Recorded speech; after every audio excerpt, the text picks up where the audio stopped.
تم تبدیلیاں دنیا میں، اس واسطے سرکار کا دیوانہ ضروری ہے، اس واسطے سرکار کا دیوانہ ضروری ہے۔ یوں لا نہ سکو گے تم تبدیلیاں دنیا میں، کہ یوں لا نہ سکو گے تمہیں، یوں لا نہ سکو گے تم تبدیلیاں دنیا میں، اس واسطے سرکار کا دیوانہ ضروری ہے، اس واسطے سرکار کا دیوانہ ضروری ہے۔ اور کسی شاعر نے کہا، میرے آقا جناب محمد رسول اللہ صلی اللہ علیہ وسلم کا حسن کیسا تھا۔ شاعر کہتا ہے کہ نظر اٹھا کے دیکھ لو جمال لاجواب ہے، کہ نظر اٹھا کے دیکھ لو جمال لاجواب ہے، نظر اٹھا کے دیکھ لو جمال لاجواب ہے، کہ نظر اٹھا کے دیکھ لو جمال لاجواب ہے، مدینۃ الرسول کا خیال لاجواب ہے، کہ مدینۃ الرسول کا خیال لاجواب ہے۔ سوال کرنے والے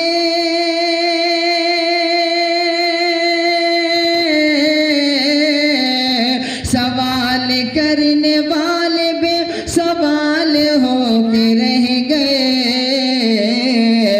میرے حضور کا جواب لا جواب ہے، نظر اٹھا کے دیکھ لو جمال لا جواب ہے۔ میرے بزرگوں، دین کی خدمت کرنا یہ ہم سب لوگوں کے اوپر فرض ہے،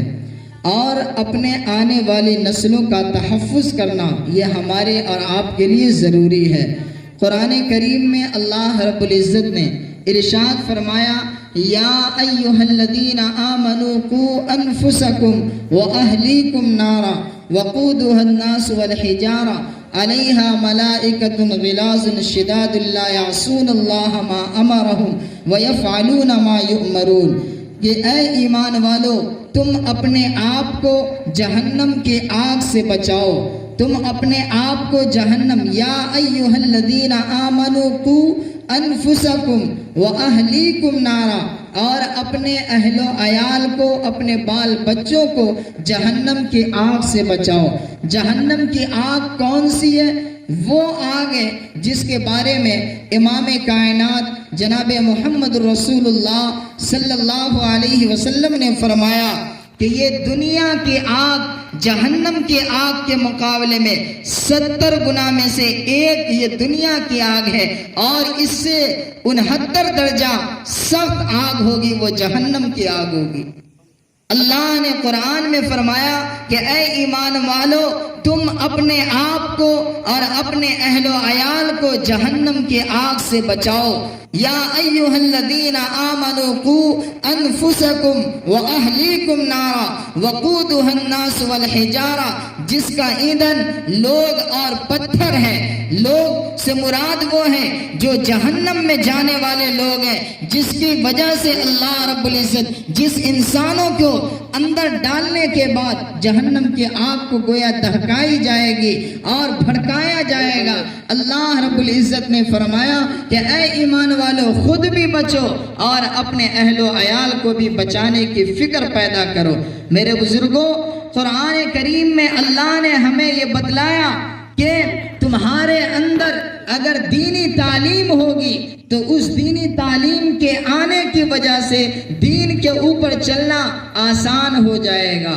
اور اگر ہم دینی تعلیم کو حاصل نہ کریں، ہم اپنے بچوں کو دینی تعلیم کی طرف قدم نہ بڑھوائیں تو پھر ایک وقت آئے گا کہ ہمارے بچے بے دین ہو جائیں گے، ملحد ہو جائیں گے، زندیق ہو جائیں گے، یہاں تک کہ اسلام کے اندر شکوک و شبہات پیدا کرنے لگ جائیں گے۔ اللہ کے نبی جناب محمد رسول اللہ صلی اللہ علیہ وسلم نے علم دین کو حاصل کرنے کی بڑی فضیلتیں بیان فرمائی ہے۔ سب سے پہلے آپ یہ سمجھیں، اللہ کا قرآن کہتا ہے قُلْ هَلْ يَسْتَوِي الَّذِينَ يَعْلَمُونَ وَالَّذِينَ لَا يَعْلَمُونَ، کہ جو اہل علم ہیں اور غیر اہل علم یہ دونوں کے دونوں برابر نہیں ہو سکتے، یہ دونوں کے دونوں برابر نہیں ہیں۔ اہل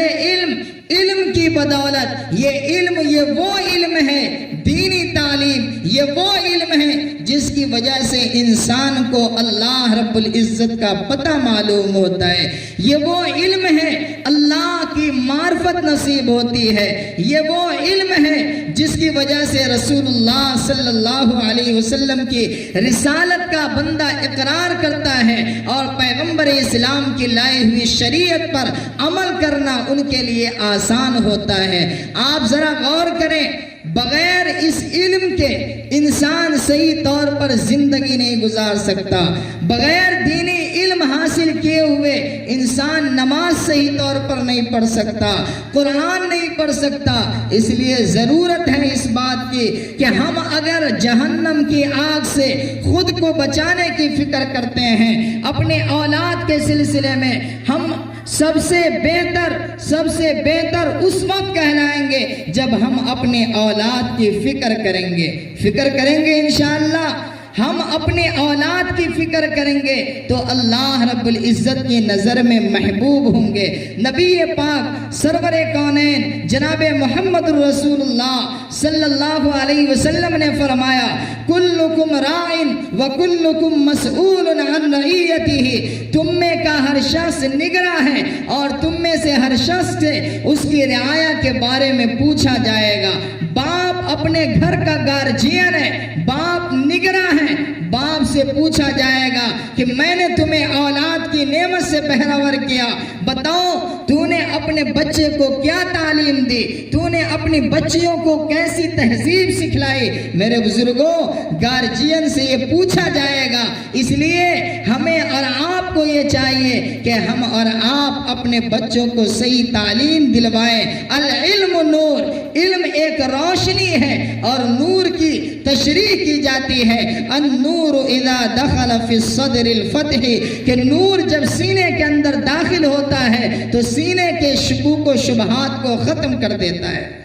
سینے کے اندر جو شکوک و شبہات پیدا ہوتے ہیں وہ سب ختم ہو جاتا ہے۔ جی ہاں، علم دین کے حاصل کرنے سے انسان کو پتہ چلتا ہے ہمیں زندگی کیسے گزارنی ہے۔ میری باتوں کی طرف توجہ دیں، اس لیے کہ جب انسان علم دین حاصل کرے گا، قرآن کریم کی تعلیم حاصل کرے گا، بندہ کو پتہ چلے گا کہ اللہ کا قرآن میں کیا خطاب ہے، بندوں سے کیا فرما رہے ہیں۔ وَلَا تَنْكِحُوا الْمُشْرِكَاتِ حَتَّى يُؤْمِنْ، اور فرمایا وَلَا تُنْكِحُوا الْمُشْرِكِينَ حَتَّى يُؤْمِنُوا۔ آج ہم اور آپ اپنے معاشرے کا جائزہ لیں، کتنی ہماری بیٹیاں، کتنی ہماری بہنیں آج غیروں کے ساتھ بھاگ رہی ہیں اور بھاگ کر کے شادیاں رچا رہی ہے۔ کیا ان کا نکاح ان کے ساتھ ہو جاتا ہے؟ ہرگز نہیں، ہرگز ان کے ساتھ نکاح نہیں۔ ان کا ایمان محفوظ نہیں رہتا، ان کا ایمان سلامت نہیں۔ بتاؤ اللہ رب العزت کے سامنے کیا منہ دکھائیں گے؟ اور وہ ماں باپ جو اپنے بچوں کو اور اپنی بچیوں کو صرف انگریزی تعلیم پر وقف کر دیتے ہیں اور انگریزی تعلیم ہی دلواتے ہیں، دینی تعلیم کے سلسلے میں کچھ بھی نہیں سوچتے، ان کو اللہ رب العزت کے سامنے جواب دینا ہوگا۔ میرے بھائیوں، یہ ابھی مدرسہ جو آپ حضرات کے سامنے اور جس کے صحن میں ہم اور آپ بیٹھے ہوئے ہیں، دعا کریں اللہ تعالیٰ سے اللہ انہیں ترقیات سے نوازے اور دشمنوں کی دشمنی سے، حاسدین کے حسد سے محفوظ فرمائے۔ اس ادارے کو چھوٹا نہ سمجھا جائے، بلکہ ہمیں یہ چاہیے تمام مدرسوں کی قدر کریں، تمام مکاتب فکر کی قدر کریں، تمام دینی مدرسوں کی تعلیم کو سراہیں، اور جو مدرسہ ہمارے سامنے ہے، جس کے صحن میں ہم اور آپ بیٹھے ہوئے ہیں، اس کا دام درم سخن ہے، ہمیں تعاون بھی کرنا چاہیے، اور وہ تعاون اپنے بچوں کے ذریعے سے، مال و دولت کے ذریعے سے، چاہے جس اعتبار سے ہو، ہم اپنے جائز پیسے کو، حلال پیسے کو حلال چیزوں کے اندر لگائیں۔ یہ دنیا کے اندر سارا مال و دولت ایسے ہی رہ جائے گا، لیکن ہم اور آپ آخرت میں جائیں گے تو کیا لے کر جائیں گے؟ قرآن کریم میں اللہ فرماتا ہے وَمَن يَعْمَلْ مِثْقَالَ ذَرَّةٍ خَيْرًا يَرَهُ وَمَن يَعْمَلْ مِثْقَالَ ذَرَّةٍ شَرًّا يَرَهُ، کہ جو انسان دنیا کے اندر نیکی کا عمل کیا ہوگا تو وہ نیک عمل کل آخرت میں اس کو دیکھ لے گا، اور جو انسان ذرہ برابر بھی کوئی برائی کیا ہوگا تو وہ برا عمل بھی آخرت میں دیکھ لے گا۔ ہم اور آپ اپنا تجزیہ کریں۔ دنیا کے اندر بڑے بڑے دولت والے آئے، دنیا کے اندر بڑے بڑے مالدار، بڑے بڑے جاگیر جائیداد والے آئے، لیکن آخر کن کا نام چلتا ہے؟ وہ انسان جنہوں نے اللہ رب العزت کے دین کو باقی رکھنے کے لیے، دین کے تحفظ کے لیے کوئی قلعہ بنوا دیا، دین کے تحفظ کے لیے کوئی عمارت بنوا دیا۔ نبی پاک صلی اللہ علیہ وسلم فرماتے ہیں ایسا انسان مرنے کو مر جاتا ہے، لیکن پھر بھی اس کے نام اعمال میں ثواب پہنچتا رہتا ہے۔ یہ گویا کہ صدقۃ جاریہ او علم ينتفع به او ولد صالح يدعو له۔ اللہ کے نبی نے فرمایا اذا مات الانسان انقطع عنہ عمل، جب انسان دنیا سے گزر جاتا ہے، مر جاتا ہے، اس کا عمل منقطع ہو جاتا ہے، اب اس کے نام اعمال میں ثواب کا دائرہ ختم ہوتا ہے۔ لیکن تین چیزیں ایسی ہیں جن تین چیزوں کے ذریعے سے آدمی مرنے کو مر گیا، لیکن پھر بھی ان کے نام اعمال میں ثواب پہنچتا رہتا ہے۔ اور وہ تین چیزیں کیا ہے؟ فرمایا صدقۃ جاریہ،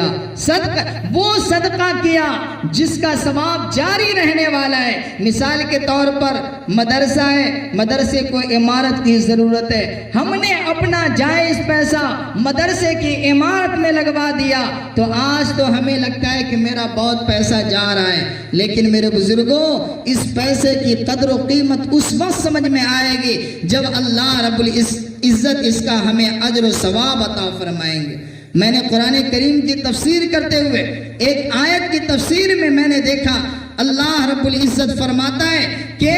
جو بندہ اگر دنیا کے اندر کوئی نیک عمل کرتا ہے تو اس کو دنیا میں بھی اس کا اجر و ثواب ملتا ہے اور آخرت میں بھی اس کا اجر ملتا ہے، اور اگر کوئی غیر مسلم دنیا کے اندر اخلاص کے ساتھ، مطلب خلوص للہیت کے ساتھ، حالانکہ وہ اسلام قبول نہیں کیا ہے لیکن وہ نیک عمل کرتا ہے، لوگوں کے سامنے صدقہ بانٹتا ہے، لوگوں کو خیرات دیتا ہے، لوگوں کا ہیلپ اور اس کی مدد کرتا ہے، اللہ رب العزت فرماتا ہے کہ ایسے انسان کو دنیا کے اندر اس کا اجر مل جائے گا، آخرت میں نہیں۔ کیوں؟ آخرت میں فائدہ اس وقت ہوگا جب وہ ایمان لے آئے۔ تو میرے بزرگوں، اپنے بچوں کے لیے کوئی بھی انسان سب سے عظیم تحفہ اس سے زیادہ بہتر نہیں دے سکتا کہ اپنے بچے کو دینی تعلیم سے آراستہ و پیراستہ کرے، اپنے بچوں کو مہذب بنائے، اپنے بچوں کو مؤدب بنائے، ادب سکھلائے۔ یہ بہت ہی ضروری چیز ہے، اہم چیز ہے، جس کا اللہ کے نبی جناب محمد الرسول اللہ صلی اللہ علیہ وسلم نے بھی اشارہ فرمایا ہے۔ میرے بزرگوں، ایک بہت بڑے بزرگ حضرت پیر ذوالفقار احمد دامت برکاتہم، انہوں نے اپنی کتاب میں لکھا ہے کہ میں افریقہ گیا تو افریقہ میں نے دیکھا مسجد کے دروازے پر ایک شخص خوب زار و قطار رو رہا ہے۔ میں جب باہر نکلنے لگا وہ آدمی مجھ سے ملا اور مل کر کے کہتا ہے کہ مولانا آپ مجھے دیکھیں، میں ایک ڈاکٹر ہوں، سعودی عرب کے اندر رہتا ہوں، بہت پیسے میں نے کمائے اور بہت سارے جاگیر جائیداد میں نے حاصل کر لیے، لیکن حال یہ ہے کہ میرا وہ درسی ساتھی جنہوں نے بچپن میں میرے ساتھ ناظرہ قرآن کریم کی تعلیم حاصل کی تھی، آج وہ عالم دین بن چکا ہے۔ جب مجھے خبر ملتی ہے کہ میرے باپ کا انتقال ہو گیا، میرے پاس پیسہ ہے، دولت ہے، بذریعہ فلائٹ میں اپنے باپ کے جنازے میں حاضر ہوا، اب وہی میرا ساتھی مجھے اکساتا ہے اور وہ مجھے کہتا ہے کہ تمہارے باپ کا جنازہ ہے، تمہارے باپ کی لاش پڑی ہوئی ہے، اپنے باپ کو ذرا غسل دے دو۔ وہ کہتا ہے کہ مجھے تو غسل دینے کا طریقہ معلوم نہیں۔ پھر باری آتی ہے نماز جنازہ پڑھانے کی، وہی ساتھی جو عالم دین بن چکا ہے وہ پھر ان کو کہتا ہے کہ تم بھی تو پڑھے لکھے ہو، تم بھی تو ڈاکٹر بنے ہوئے ہو، دنیا کی بہت ساری ڈگریاں تمہارے پاس ہے، تم اپنے باپ کا جنازہ پڑھاؤ۔ لیکن وہ کہتا ہے کہ مجھے تو جنازے میں کیا پڑھا جاتا ہے یہ بھی معلوم نہیں، بتلاؤ۔ اور اس کے بعد وہ کہتا ہے کہ اس میں میری غلطی نہیں، میرے باپ نے مجھے مدرسے کے اندر رکھا اور اس کے بعد وہاں سے نکال دیا اور مجھے انگریزی کی تعلیم دلوائی، جس کی وجہ سے آج میں ڈاکٹر بن چکا ہوں۔ یہ میرے بزرگوں، یہ کوئی بار کا واقعہ نہیں، اپنے علاقے میں بھی بے شمار ایسے واقعات پیش آیا کرتے ہیں۔ ایک نوجوان جس کا چہرہ مورا دیکھنے کے بعد پتہ چلتا کہ واقعتاً اس کے اندر علماء کی محبت ہے، حفاظ قرآن کی محبت ہے۔ میں نے ان سے کہا کہ یار آپ کا چہرہ تو عالموں کے جیسا لگتا ہے، تو ان کی آنکھوں میں آنسو آ گئے اور اس کے بعد وہ کہنے لگا کہ میں فلاں مدرسے میں تعلیم حاصل کر رہا تھا، لیکن میرا باپ ماسٹر تھا، میں جب حفظ قرآن کرنے کی کوشش کیا تو میرے باپ وہاں سے اٹھا کر لے آئے اور کہنے لگے کہ نہیں تم یہ علم حاصل کرو گے جس سے تمہیں 5,000 6,000 7,000 اتنا ملے گا، آؤ تم ماسٹر بنو، ڈاکٹر بنو، انجینئر بنو، تمہیں اتنا پیسہ ملے گا۔ لہٰذا وہاں سے اٹھا کر کے مجھے یہاں لے کر آ گئے۔ اب وہ بچہ کہتا ہے کہ اگر آج تک میں ان بچوں کے ساتھ جو میرا ساتھی تھا میں پڑھتا رہتا تو آج میں بھی کسی مقام پر پہنچ چکا ہوتا، چونکہ دنیا ہی اصل نہیں ہے۔ ساری خوشیاں صرف دنیا کے لیے نہیں ہوا کرتی۔ دنیا کے اندر کوئی بھی انسان یہ نہیں کہہ سکتا کہ مکمل خوشی میں نے حاصل کر لی، کوئی بھی نہیں کہہ سکتا۔ اور کیوں نہیں کہہ سکتا؟ آپ مثال کے طور پر مان لیجئے کوئی آدمی ایسا ہے جو شادی کیا اور شادی کرنے کے بعد شوہر کو بھی خوشی ہو رہی ہے، بیوی کو بھی خوشی ہو رہی ہے، لیکن خوشی کے اندر ایک غم بھی دل کے اندر محسوس ہوتا رہتا ہے، کوئی ٹھکانہ نہیں۔ شادی ہوئی اور آپس میں کوئی انبن ہو جائے، دو خاندان ابھی جڑے اور دونوں کے اندر منافرت پیدا ہو جائے، دونوں کے اندر تفریق اور جدائیگی کی صورت پیدا ہو جائے، یا شادی ہوئی طلاق کی نوبت آ جائے، مطلب ہمیشہ کچھ نہ کچھ غم کا احساس ہوتا رہتا ہے۔ دنیا کے اندر کوئی انسان چاہے مکمل خوشی حاصل کرنا یہ ناممکن ہے۔ میرے بزرگوں، مکمل خوشی کہاں حاصل ہوگی؟ جب اللہ رب العزت ہمیں دنیا کے اندر نیک اعمال کی بدولت اللہ اپنے فضل و کرم سے ہمیں اور آپ کو جنت عطا فرمائے۔ وَلَكُمْ فِيهَا مَا تَشْتَهِي أَنفُسُكُمْ وَلَكُمْ فِيهَا مَا تَدَّعُونَ، جس جنت کے بارے میں اللہ نے فرمایا کہ تمہارے لیے وہاں وہ چیزیں ہیں جو تمہارا جی چاہتا ہے، اور جس چیز کو تم طلب کرو گے وہ ساری چیزیں تمہیں میسر ہو جائیں گی، وہاں وہ ساری چیزیں تمہیں مل جائیں گی۔ میرے بزرگوں، حضرت امیر شریعت سید عطا اللہ شاہ بخاری رحمت اللہ علیہ تقریر کر رہے تھے، قرآن کریم کا یہ جملہ آ گیا وَلَكُمْ فِيهَا مَا تَشْتَهِي أَنفُسُكُمْ وَلَكُمْ فِيهَا مَا تَدَّعُونَ۔ تو ایک شخص کھڑا ہو کر کے سوال کرتا ہے کہ مولانا جنت کے اندر جو چیز میں چاہوں گا ساری چیزیں مل جائیں گی؟ کہا ہاں۔ کہا اچھا مجھے بیڑی مل جائے گا؟ تو حضرت نے فرمایا ہاں بیڑی تو تمہیں ملے گی، لیکن یہ ہے کہ اس کو جلانے کے لیے تمہیں جہنم میں جانا پڑے گا۔ تو میرے بزرگوں، کہنے کا مقصد یہ مسلم شریف کی روایت ہے کہ جو آدمی دنیا کے اندر بازار سے اس کا لگاؤ زیادہ ہے تو جمعہ کا جمعہ وہاں بازار بھی لگے گا، اور ایک صورت پیدا ہوگی، جس صورت کے اعتبار سے جس کو جس چیز کے اندر لذت محسوس ہوتی ہے، آدمی کوئی بیچے گا، کوئی خریدے گا، یہ ایک صورت پیدا ہوگی، ورنہ تو آدمی کے دل کے اندر جو بات ہوگی وہ ساری چیزیں انہیں حاصل ہو جائے گی۔ یہی وجہ ہے کہ ایک حدیث کے اندر آتا ہے، اللہ کے نبی علیہ السلام فرماتے ہیں کہ جنتی جب جنت میں پہنچ جائے گا اور اس کے دل کے اندر ایک چاہت پیدا ہوگی کہ اوپر سے جو پرندہ اڑ کر کے گیا ہے وہ پرندے کا گوشت کھا لے، بس وہ فوراً ڈھونڈ کر کے سامنے آ جائے گا۔ تو یہ ساری خوشیاں دنیا کے اندر نہیں بلکہ آخرت میں، اور یہ کب ہوگی؟ یہ اس وقت خوشی ہمیں حاصل ہوگی جب دنیا کی زندگی ہم اور آپ اللہ کے نبی جناب محمد الرسول اللہ صلی اللہ علیہ وسلم کی لائی ہوئی شریعت کے مطابق گزاریں گے۔ ہم اور آپ دینی تعلیم کے ساتھ، جس دینی تعلیم کے ذریعے اللہ اور اس کے رسول کا پتہ ہمیں ملتا ہے، جس دینی تعلیم کے ذریعے ہمیں پتہ چلتا ہے کہ قبر کے اندر جانے کے بعد ہمارے ساتھ کیا ہوگا، اگر ہم نے دنیا کے اندر برائیاں کی اور جہنم میں اللہ رب العزت نے کن کن چیزوں کے بارے میں فرمایا ہے، اس کا جب ڈر ہمارے دلوں کے اندر پیدا ہوگا تو پھر اللہ کے قرآن کے اندر اللہ نے جو فرمایا ہے بڑوں کے حقوق کیا ہے، ماں باپ کا کیا حق ہے، اولاد کا کیا حق ہے، ان سارے حقوق کی پابندی کرنا ہمارے لیے آسان ہو جائے۔ میرے بزرگوں، یہ مدرسہ جس کے صحن میں ہم اور آپ بیٹھے ہیں، انشاءاللہ ہم سب آدمی یہ ارادہ کر کے اٹھیں کہ اس مدرسے کی ہم سب آدمی اپنے طور پر کچھ نہ کچھ ضرور مدد کریں گے انشاءاللہ، اور ہم اپنے بچوں کو مدرسے کے اندر داخل کریں گے تاکہ ہمارا بچہ دینی تعلیم سے آراستہ ہو اور ماں باپ کا نام روشن کرے۔ دعا کریں اللہ رب العزت سے اللہ تعالی ہم تمام کو سننے سے زیادہ عمل کی توفیق مرحمت فرمائے۔ وآخر دعوانا ان الحمدللہ رب العالمین۔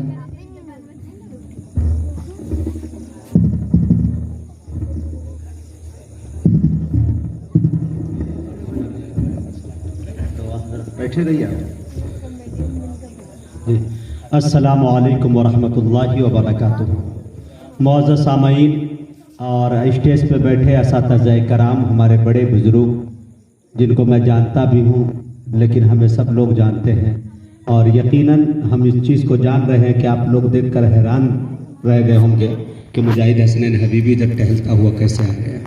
تو یہ ہمارے گلفام بھائی جو اسلامک میڈیا ایک چینل ہے، اس کو پوری دنیا جانتی ہے، تو جن کے توسط سے ہم لوگ جانے جاتے ہیں۔ تو ابھی ہم آ رہے ہیں مئو ناتھ بھنجن یعنی بریگیڈیئر عثمان کی دھرتی سے، وہیں ہم لوگوں کا پروگرام تھا، لچھوی سے اترے۔ بہت دنوں سے دعوت انہوں نے کی تھی کہ میرے یہاں میرے غریب خانے پہ، حالانکہ وہ غریب خانہ نہیں امیر خانہ ہے، تو وہاں آئیے آپ چائے نوشی کے لیے۔ تو میں اس سے اچھا موقع نہیں سمجھا، اور انشاءاللہ صبح میں نکلنا ہے۔ لیکن میرے دوستو، جب میں جیسے ہی سنا کہ ایک میلاد ہے، چھوٹی محفل ہے، یہی وہ محفل ہے جہاں سے ہم لوگوں نے چلنا سیکھا اور پوری دنیا میں گھومنے کا موقع مل رہا ہے۔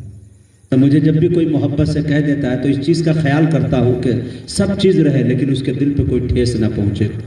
دعا ان کی کم سے کم لے دو۔ تو یہ حافظ معین الدین صاحب جو مدرسہ عبداللہ بن سراج العلوم مدرسہ جو کھولا انہوں نے ہے، میرے دوستو اس وقت بتانا چاہتا ہوں کہ ہندوستان کے حالات دیکھ رہے ہیں، جو صدر ہے مدرسے کے صدر ہے، اچھا ناظم جناب صدام صاحب ہے، ان کے جو بھی ممبران ہیں جنہوں نے بھی اس مدرسے کا انعقاد کیا ہے، یعنی پہل کی ہے، ایک عظیم بیڑا انہوں نے اٹھایا اپنے کندھے پہ ہے۔ میں یہ کہنا چاہتا ہوں کہ ہندوستان کے جو آپ حالات دیکھ رہے ہیں، اگر یہی پوزیشن رہی تو خدا کی قسم کہہ رہا ہوں کہ ہم لوگوں کے بد سے بدتر حالات آ جائیں گے۔ اور اگر اپنے آپ کو سرخرو ہو کر جینا چاہتے ہیں، سربلندی کے ساتھ جینا چاہتے ہیں، تو رب کعبہ کی قسم کھا کے کہہ رہا ہوں کہ مدارس کو آپ اپنے بلند کر لیجئے، اچھا کر لیجئے، انشاءاللہ آپ کا جب دین مضبوط ہوگا انہوں کے آنکھوں میں آنکھیں ڈال کے آپ بات کر سکتے ہیں۔ ہمارے یہاں کیا ہونے لگا ہے کہ اگر کوئی مدرسہ یا مکتب کا آغاز کرتا ہے تو چائے خانہ جسے ہم غیبت خانہ کہتے ہیں، وہاں پہ بیٹھ کر 1 روپیہ ہمیں دینا پار نہیں لگتا ہے، چندہ 1 روپیہ نہیں دیں گے، 500-200 روپیہ نہیں دیں گے، لیکن یہ ضرور کہیں گے کہ کھانے کمانے کا یہ دھندا ہو گیا ہے۔ لیکن قسم خدا کی کہہ رہا ہوں میرے دوستو، اپنی کمی کو اس کو دور کیجئے۔ وقت بکھرے ہوئے موتی نہ پرونے دے گا، یعنی ہم سب کو کبھی ایک نہ ہونے دے گا۔ اور آج موقع ہے نہا لو یہ ندی کا پانی، سر سے اونچا جو ہوا تو پھر ہاتھ نہ دھونے دے گا۔ یہ حکومت جس سازش چل رہی ہے اور جو رویہ ہمارے ساتھ کر رہی ہے، آپ چاہے پنجاب کو دیکھ لیجئے، اس وقت ابھی اتر پردیش کے حالات کو دیکھ لیجئے، اور بہار بھی کم نہیں ہے، آئے دن حادثات ہوتے رہتے ہیں۔ میں چاہتا ہوں کہ جتنے بھی لوگ ہیں انشاءاللہ بڑھ چڑھ کے، اگر آپ پیسہ نہیں دے سکتے ہیں تو کم سے کم ان کا حوصلہ بڑھائیے۔ آپ کے حوصلے سے یہ ادارہ چلے گا، آپ کے امداد سے، آپ کے پیسے سے یہ ادارہ چلے گا، اور آپ کا تعاون رہا تو یہ مدرسہ، یہ مکتب نما جو ابھی آغاز انہوں نے کیا ہے، یہ جامعہ بھی بن سکتا ہے انشاءاللہ۔ تو میں یہی اپیل آپ سے کروں گا کہ اللہ تعالیٰ ہم سب کے بیٹھنے کو قبول فرمائے۔ ہم اس قابل نہیں کہ آپ سے کچھ کہہ سکے، بس برکتاً حافظ معین الدین صاحب کا اصرار، گلفام بھائی کا اصرار، اور تمام لوگوں سے ملنا، یہ نعمت اللہ رحمانی صاحب جو ہمارے دوست ہیں، ہمارے قبیلے کے ہیں، ہمارے اسٹاف ہیں، چھوٹی چھوٹی محفلوں کو، بڑی بڑی محفلوں کو یہ ماشاءاللہ سنبھال لیتے ہیں۔ ہم اپنا جدھر ادھر نکلے رہتے ہیں، لیکن غائبانے میں ہمارے نائب ہے، اللہ تعالیٰ انہیں بھی ترقیات سے نوازے۔ میں چاہتا ہوں کہ اس کے بعد مولانا طارق انور صاحب قاسمی دامت برکاتہم العالیہ، اچھا مولانا بشیر صاحب دامت برکاتہم العالیہ سے گزارش ہے کہ وہ دعا سے اختتام کرے اس جلسے کا، اور امید ہے انشاءاللہ کہ اچھی دعا پر اس کا اختتام ہوگا۔